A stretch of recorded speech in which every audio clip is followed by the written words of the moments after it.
श्री धीरेन्द्र सिंह जी, हमारे जो विधायक हैं, जो हमारे माननीय हैं इस क्षेत्र के और हमारे संस्थान के, उनका काफ़ी मार्गदर्शन हमारे साथ रहता है। धन्यवाद सर आपके आने के लिए और शोभा बढ़ाने के लिए। हमारे बीच श्री नागर सर, जो हमारे दादरी के विधायक हैं, धन्यवाद सर आपको आने के लिए और शोभा बढ़ाने के लिए। और हमारे बीच हमारे special guest lieutenant general Dheeraj सेठ, जो यहाँ पे हमारे बीच में उपस्थित हैं, जीओसी एरिया।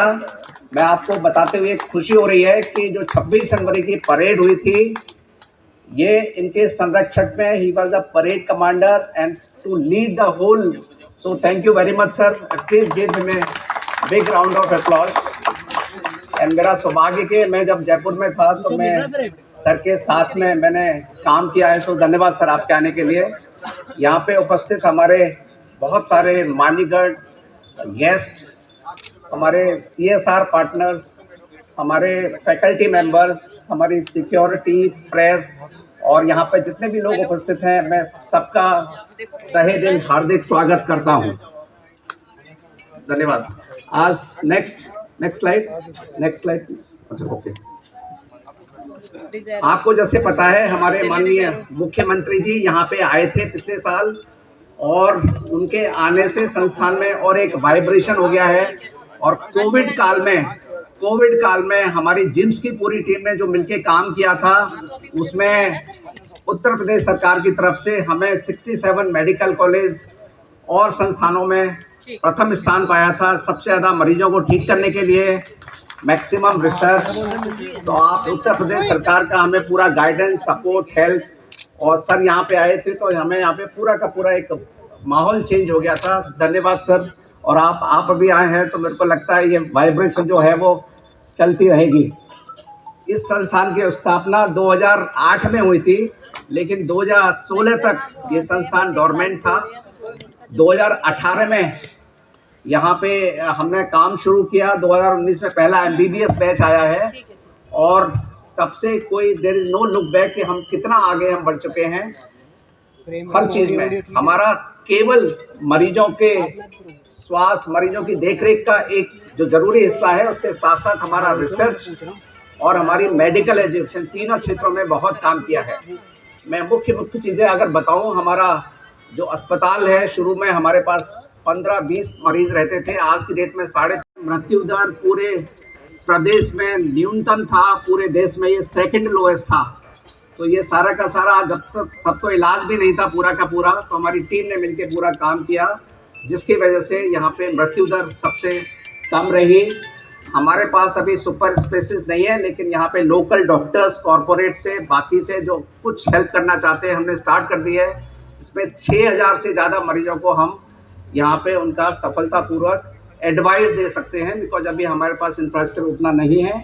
डायबिटीज और डायलिसिस ऐसी बीमारियां हैं जिन पे कि मरीजों को लाइफ लॉन्ग ट्रीटमेंट चाहिए, तो उसमें हमने यहाँ पे सेंटर स्टार्ट किया है, जिसमें 1000 से ऊपर डायबिटीज़ के मरीज हमारे संस्थान में फॉलो अप रहते हैं। इसके साथ साथ में जो हमने संस्थान की आत्मनिर्भरता के लिए सर बहुत काम किया है, और उसमें मैं बताते हुए खुशी है कि जितनी भी गवर्नमेंट की स्कीम्स हैं, चाहे आयुष्मान भारत हो या हमारा दीनदयाल उपाध्याय हो या प्राइवेट स्कीम्स हैं, वो हम सारी चल रही थी। और एक आज जिसका हम MOU साइन करेंगे, ECHS, हमारे सशस्त्र सेनाओं के सेनानिवृत्त जितने भी हमारे भाई बहन और जितने भी हैं उनके डिपेंडेंट्स, उनका यहाँ पे निःशुल्क इलाज किया जाएगा। हम लोग उसको फ्री देंगे। और ये प्रदेश में पहला अस्पताल है गवर्नमेंट का जहाँ पे कि ये फैसिलिटी शुरू होगी, और देश में ये दूसरा है जो मेरे को बताया गया है कि यहाँ पे जो ECHS की फैसिलिटी हो जाएगी। इससे दोनों फायदे हैं, उनको एक एथिकल इलाज मिलेगा, दूसरा हमारे हॉस्पिटल के इनकम भी जनरेशन। ये भी हमारे चारों कदम है। प्राइवेट वार्ड है, जिसकी वजह से हमारे अस्पताल की सर इनकम पिछले 2 सालों में 40 करोड़ सर, हमारा 27 करोड़ हमारा कलेक्शन है पेशेंट से, और हमारा 13 करोड़ CSR। अभी लोगों में इतना यहाँ पे हमारा विश्वास है कि लोग यहाँ से खुद CSR हमें देना चाहते हैं। और इसके साथ साथ हमने और भी जो भी यहाँ पे जो आयुष्मान भारत का जो डिजिटल मिशन है उसमें भी हमारा रजिस्ट्रेशन हो गया है। एक और हमने बहुत सारा यहाँ पे काम किया है, नॉन ट्रांसप्लांट रिट्रीवल सेंटर। हम कोशिश करेंगे कि हम यहाँ पे जो प्रोस्पेक्टिव यहाँ पे पेशेंट क्रिटिकल स्टेज में आते हैं, अगर उनसे हम ऑर्गन लेके हम अगर कुछ लोगों की जान बचा सकते हैं, उनको ऑर्गन डोनेट कर सकते हैं, किडनी, हार्ट, लंग, तो उसमें भी हम लोगों को परमिशन मिल गई और उसमें हम काम करेंगे। तो मरीजों के अलावा जो हमारे टोटल आप देखेंगे कि मरीजों की संख्या कोविड से पहले जितनी थी उससे ज़्यादा एडमिशन हमारे होने लगे हैं। तो हमारे जो स्पीड है हमारी बढ़ती जा रही है। कोविड में भी 5000 से ऊपर मरीजों का हमने यहाँ पे सफलतापूर्वक इलाज किया था। हमारा जो मेडिकल एजुकेशन है इसके साथ साथ आप सामने आ रहे हैं।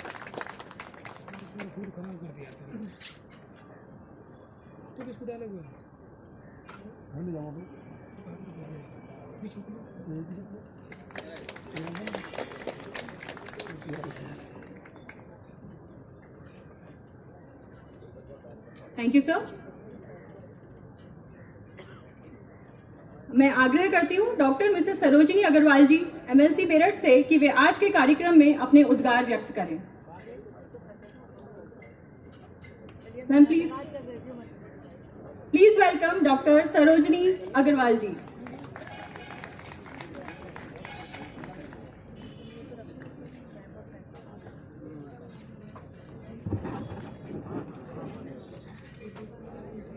आज के इस कार्यक्रम के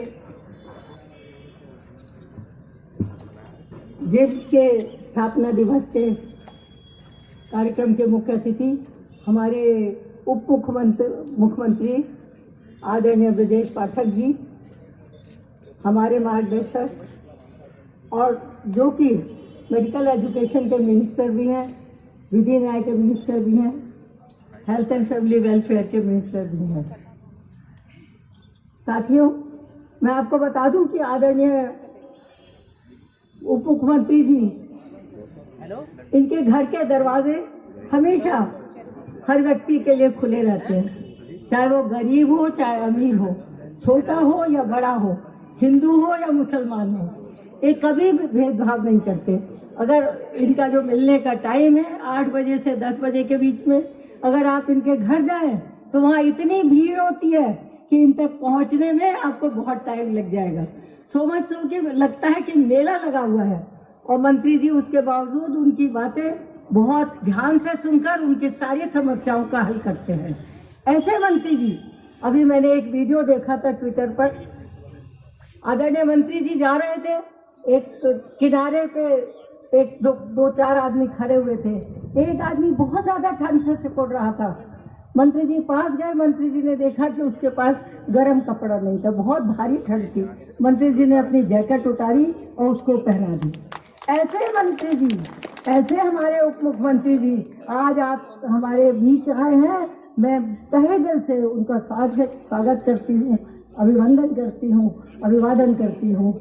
मैं हमारे मंच पर उपस्थित हमारे जेवर के विधायक, हमारे दादरी के विधायक, हमारे प्रमुख सचिव जी और यहाँ पर हमारे जो धीरज सेठ जी हैं और हमारे डायरेक्टर आदरणीय राकेश गुप्ता जी, ब्रिगेडियर डॉक्टर राकेश गुप्ता जी, मैं और सभागार में उपस्थित सभी साथियों का, सभी का मैं बहुत बहुत अभिनंदन करती हूँ। मैं सिर्फ एक बात कहकर खत्म करूंगी, क्योंकि माननीय उप मुख्यमंत्री जी बोल चुके हैं कि आज हम धन्य हुए कि उप मुख्यमंत्री जी यहाँ आए। और ये कॉलेज मेरे अपने कॉलेज की तरह है। मेरी बेटी डॉक्टर नीलिमा अग्रवाल यहाँ रेडियोलॉजी की फैकल्टी है। विशेष प्यार है सब लोगों का, सारे स्टूडेंट्स का, सब फैकल्टी का उसके साथ। तो ऐसा मुझे लगता है जैसे मैं खुद ही यहाँ फैकल्टी हूँ, ये मेरा ही कॉलेज है। मैं इसीलिए मैं सिर्फ आप लोगों का बार बार इस बात के लिए धन्यवाद करती हूँ जो आपने मुझे मान दिया, सम्मान दिया। और मैं ये कहूँगी कि जिस तरीके से आदरणीय मोदी जी ने और आदरणीय योगी जी ने विश्व में अपना नाम कमाया है, विश्व में देश का नाम बढ़ाया है, उसी तरह से हमारे यहाँ के स्टूडेंट्स अपने परिवार का और अपने कॉलेज का नाम न सिर्फ देश में बढ़ाए बल्कि विश्व में बढ़ाए। इस बात के बाद मैं बात करती हूँ। जय हिंद, जय Bharat. Republic day parade. I welcome lieutenant general Dheeraj Singh sir. तालियों से स्वागत करें। स्वागत की इसी कड़ी को आगे बढ़ाते हुए मैं doctor Manisha Singh, professor and department of biochemistry से guest of honour doctor Mrs Sarojini Agarwal ji का स्वागत करने का अनुरोध करती हूँ। मैम जरा इधर देख लेना। धन्यवाद मैम। अब मैं डायरेक्टर सर से पुनः आग्रह करती हूँ कि वे guest of thank you sir. अब मैं डॉक्टर मनीषा से पुनः आग्रह करती हूँ कि वे guest of honour lieutenant general Dheeraj Seth का स्वागत करें। Guest of honour Alok Kumar ji का स्वागत करें। माननीय विधायक जी का स्वागत करें। Thank you sir.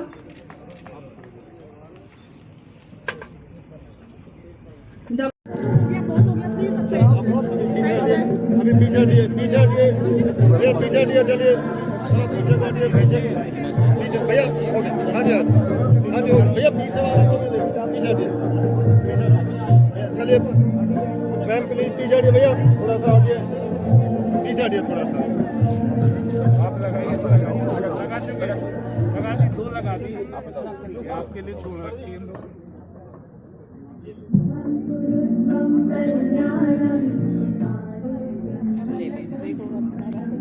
Of agreement signing ceremony के लिए ECHS के डायरेक्टर कर्नल RK सिंह एवं जिम्स के director doctor brigadier Rakesh Gupta को आमंत्रित करती हूँ। तालियों से स्वागत कीजिए।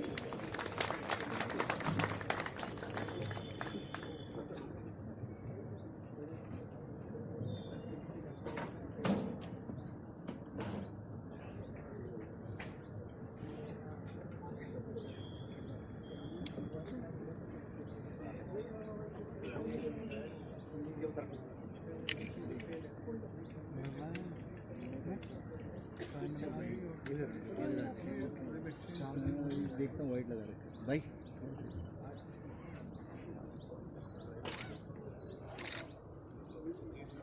हाँ एक्सचेंज कराना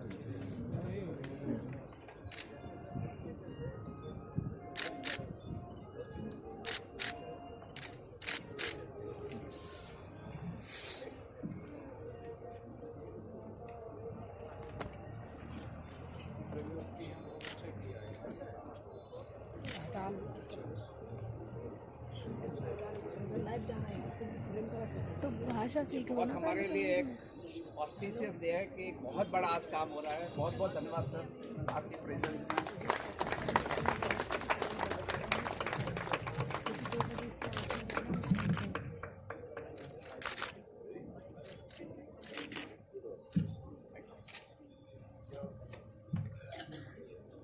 अब मेरा अनुरोध है प्रिंसिपल सेक्रेटरी श्री आलोक कुमार जी से कि वे अपने शब्दों से सभा को संबोधित कर हमें अनुग्रहित करें। तालियों से स्वागत कीजिए हमारे प्रिंसिपल सेक्रेटरी सर का।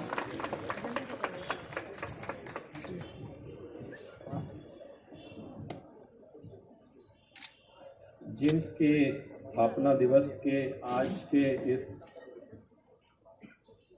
समारोह में हेलो, हमारे प्रेरणा स्रोत मार्गदर्शक, हमारे मुखिया आदरणीय श्री ब्रजेश पाठक जी, उप मुख्यमंत्री उत्तर प्रदेश शासन, देखो अब ठीक आ रहा है। मंच पर आसीन नेटवर्क हमारे सारे ठीक आ रहे हैं। विधायकगण, डॉक्टर सरोजनी अग्रवाल, कैमरा क्या श्री धीरेन्द्र सिंह, श्री तेजपाल नागर जी, पोजीशन में नहीं है। आपका हमें सहयोग हमेशा प्राप्त होता रहता है। आप हमारे इस देखो अब ठीक है। स्थापना समारोह में आपने शिरकत किया, आपका स्वागत। ठीक, GOC जहाँ दिल्ली क्षेत्र लेफ्टिनेंट जनरल धीरज सेठ, ठीक है। हम आपके विशेष आभारी हैं कि आप आए। ब्रिगेडियर गुप्ता जो यहाँ के निदेशक हैं, फैकल्टी मेंबर्स और दिव्यांग सचिव,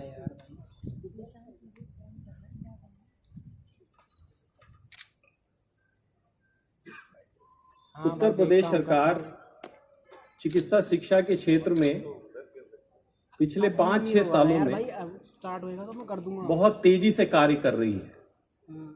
उदाहरणतः मैं बताऊं कि पिछले 5 सालों में हमने मेडिकल कॉलेजेस की संख्या दोगुनी कर दी।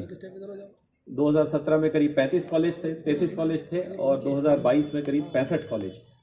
और अगले 2-3 सालों में सरकारी निवेश से और निजी निवेश से 30 और कॉलेजेस का निर्माण हो रहा है और मुझे उम्मीद है कि ये 2027 तक इस कार्यकाल खत्म होते होते वो सारे कॉलेजेस भी फंक्शनल हो जाएंगे।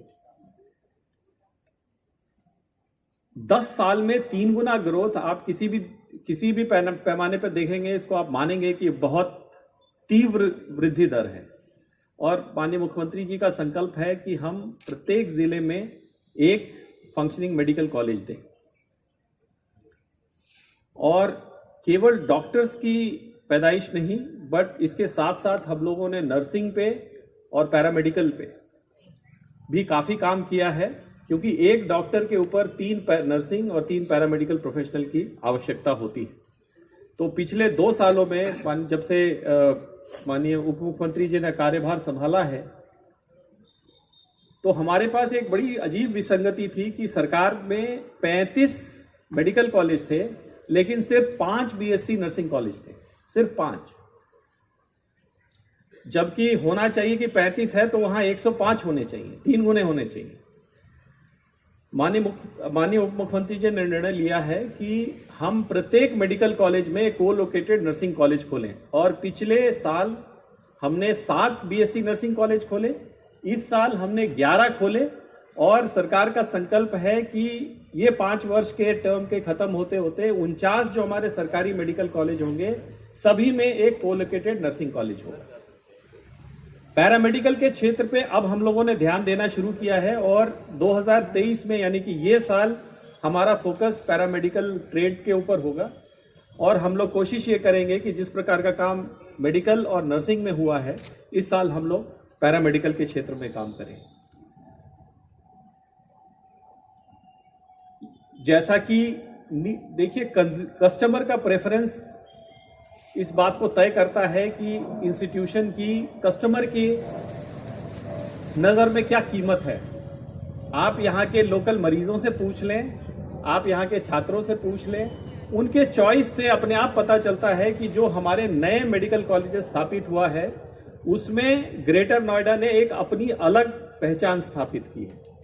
और ये कहना अतिशयोक्ति नहीं होगी कि अमंग दी जो नए मेडिकल कॉलेजेस हैं, अगर हम उसकी किसी भी पैमाने पे आकलन करें, चाहे वो पेशेंट केयर के ऊपर हो, चाहे वो टीचिंग के ऊपर हो, मेंटरिंग के ऊपर हो, रिसर्च के ऊपर हो, इनोवेशंस के ऊपर हो, तो ये संस्थान जो नए कॉलेजेस में मेरे ख्याल में सबसे बढ़िया काम यहां पे हुआ है।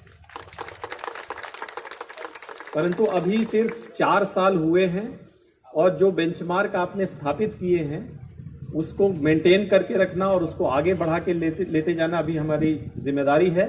अभी हमें बहुत सारे काम इसमें करने हैं। अभी सरकार ने यहाँ पे कैंपस का अभाव था, हॉस्पिटल का तो अच्छा कैंपस है लेकिन मेडिकल कॉलेज के लिए कैंपस नहीं था, वो हम गौतम बुद्ध नगर यूनिवर्सिटी के साथ वो कैंपस शेयर करते थे। सरकार ने विशेष प्रयास करके आपको 56 एकड़ जमीन दिया है अपना कैंपस विकसित करने के लिए और मैं उम्मीद करता हूं कि अगले 1-2 साल में वो पूरा कैंपस बनके एक इंटीग्रेटेड मेडिकल कॉलेज के स्वरूप में ये संस्थान प्राप्त करेगा। और उसके बाद फिर हम सुपर स्पेशलिटी डिपार्टमेंट्स खोलने की बात करेंगे और प्लस पीजी ट्रेनिंग में भी बहुत काम करने की जरूरत है। जैसा आप जानते हैं कि हॉस्पिटल चलाने वाले रेजिडेंट्स होते हैं, तो जब तक हम पीजी की संख्या नहीं बढ़ाते हैं, जब तक हम नर्सिंग बीएससी एमएससी की संख्या नहीं बढ़ाते हैं, तब तक हॉस्पिटल का केयर उस लेवल का नहीं आ पाता। तो मैं उम्मीद करूंगा और आप लोगों को आह्वान करूंगा कि जो गति आप लोगों ने पहले 4 साल में हासिल की है उस गति को आगे बढ़ाते रहें। बहुत बहुत धन्यवाद, शुभकामनाएं।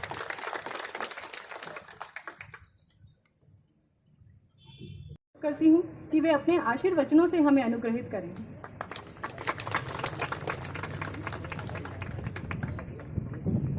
राजकीय आयुर्विज्ञान संस्थान ग्रेटर नोएडा के 8वें स्थापना दिवस के भव्य एवं गरिमामय समारोह में हमारे बीच में उपस्थित हैं माननीय विधायक धीरेन जी, माननीय विधायक तेजपाल नागर जी, हमारी बहुत ही वरिष्ठ सदस्य विधान परिषद आदरणीय सरोजनी अग्रवाल जी, हमारे विभाग के प्रमुख सचिव आदरणीय आलोक कुमार जी, ब्रिगेडियर राकेश गुप्ता जी, निदेशक GIMS लेफ्टिनेंट जनरल धीरज सेठ जी, doctor रंबा Pathak ji, doctor Saurabh Srivastava ji, Shri Rakesh Sinha ji, VC Gautam Buddha नगर विश्वविद्यालय, डॉक्टर मनीषा जिंदल जी, श्री देवेश कुमार जी, उपस्थित सभी भाइयों तथा बहनों पत्रकार मित्रों, राजकीय आयुर्विज्ञान संस्थान ग्रेटर नोएडा अपने स्थापना के अल्पकाल में ही चिकित्सा जगत में अभूतपूर्व सफलता को हासिल किया है। इसके लिए मैं स्थापना दिवस के अवसर पर संस्थान के सभी अधिकारी, कर्मचारी और व्यवस्था से जुड़े सभी लोगों को मैं बहुत बहुत बधाइयां देता हूं, शुभकामनाएं देता हूं। केवल चिकित्सा क्षेत्र में नहीं, अध्ययन के क्षेत्र में भी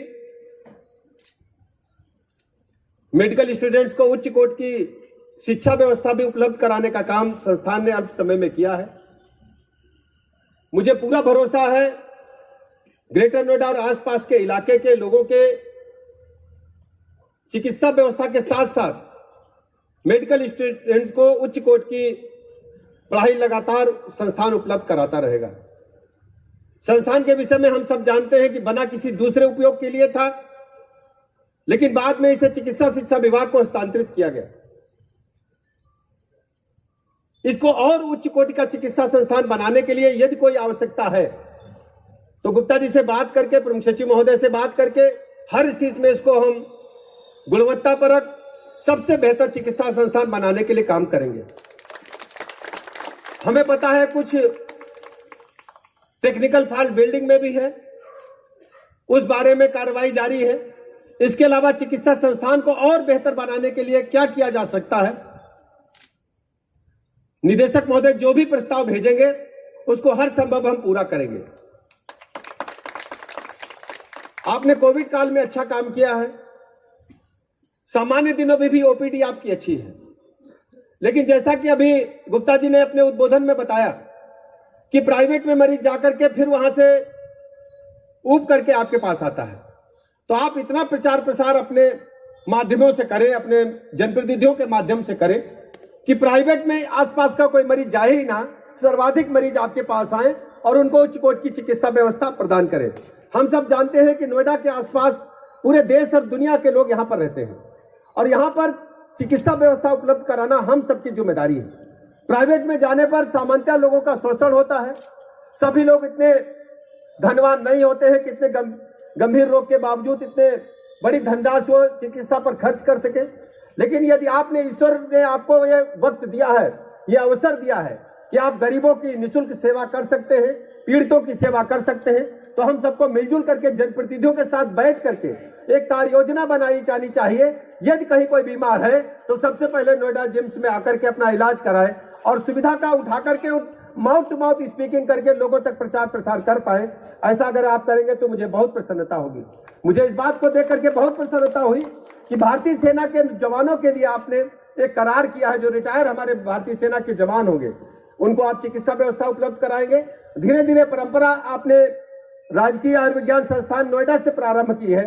हम अभी प्रमुख सचिव महोदय से चर्चा कर रहे थे, ऐसी व्यवस्था हम पूरे प्रदेश के अपने संस्थानों में करना चाहते हैं जिससे केंद्र सरकार के भी कर्मचारी हमारी चिकित्सा व्यवस्था का लाभ उठा सके।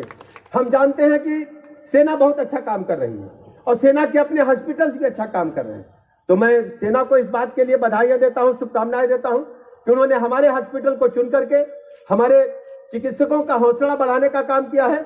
और हम अपने विभाग की तरफ से आपको भरोसा दिलाते हैं कि सेना के जवानों के, सेना के अधिकारियों के इलाज में हमारी तरफ से कोई कोताही नहीं होगी। हर स्थिति में हम बेहतर से बेहतर चिकित्सा व्यवस्था उपलब्ध कराने का काम करेंगे।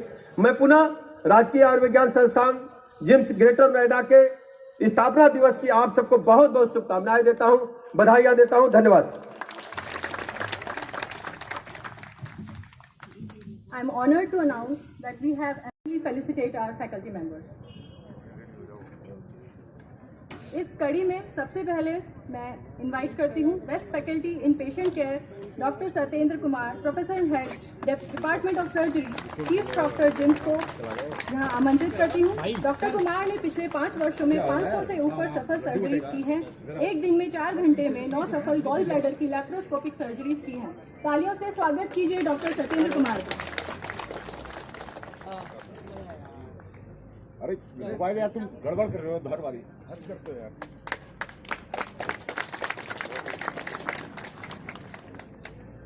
अब मैं बेस्ट टीचर जिप्स के अवार्ड के लिए doctor Ranjana Verma, professor and head, department of anatomy, controller of examination GIMS, chief mentor GIMS को मंच पर आमंत्रित करती हूँ। She is the most popular teacher among students. Please welcome doctor Verma with a huge round of applause.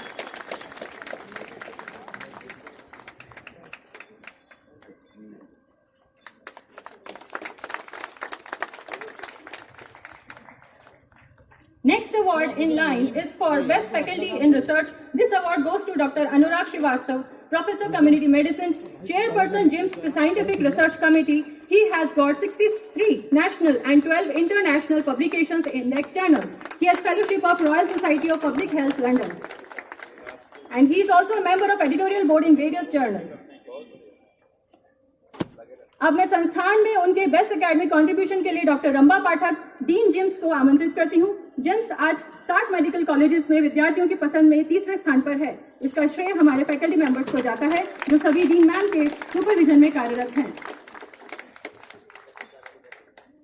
अब मैं आमंत्रित करती हूँ जिम्स हॉस्पिटल के सीएमएस डॉक्टर सौरभ श्रीवास्तव जी को, जिनकी देखरेख में न केवल मरीजों की संख्या बढ़ी है बल्कि क्वालिटी केयर इंप्रूव हुई है तथा कोविड के दौरान हमारे संस्थान को बेस्ट कोविड केयर का अवार्ड मिला गया है। Please welcome doctor Srivastava.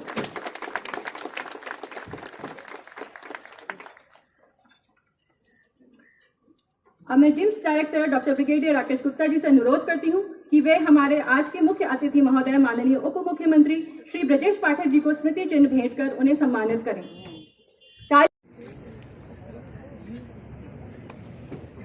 Guest of honour Alok Kumar जी को सम्मानित किया जाए। सर, मैं आग्रह करती हूँ डायरेक्टर सर से कि वे guest of honour Alok Kumar जी को स्मृति चिन्ह प्रदान करें। नोएडा और आसपास के लोगों को कोविड की चिकित्सा व्यवस्था यहाँ मिले, इस प्रकार के सारे इंतजाम किए गए हैं। यहाँ के विभिन्न विभागों का भी हमने निरीक्षण किया है और निदेशक महोदय से भी बात किया है और भी अच्छी बेहतर सुविधाएं यहाँ उपलब्ध लगातार करते हैं। एमओ जो सेना के रिटायर्ड अफसर हैं, जवान हैं, उनको निःशुल्क इलाज यहाँ मिलेगा। इस प्रकार का एमओ हमने सेना के साथ कल हमने जो कहना था कहा है। पूरी सरकार पीड़ित परिवार के साथ खड़ी है, हर स्थिति में हम उन्हें न्याय देंगे। सर, बाकी सरकारी नेताओं को रोका जा रहा है।